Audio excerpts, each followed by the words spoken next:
Pembatasan penjualan BBM jenis biosolar di SPBU dalam kota Palembang pada pukul 10 malam hingga pukul 4 dini hari agar tak terjadi kemacetan lalu lintas akibat antrian.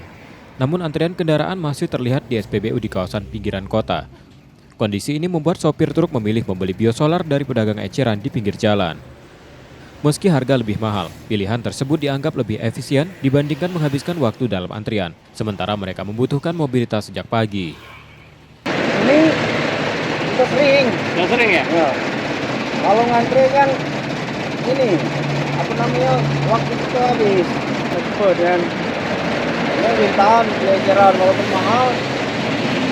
Yang penting tuh lancar itu. Itu Kalau di daerah sana 10.000.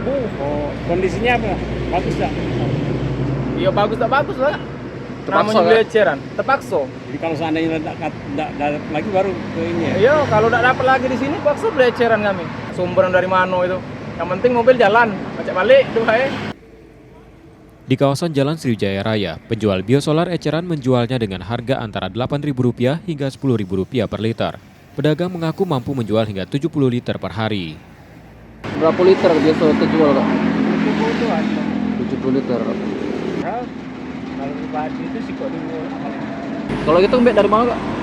Orang tahu juga aku cuma jual ke nyawa ya. Jagonya weh. Iya. Jual solar eceran dia dari kapan, Kak? Nah, bulan lah.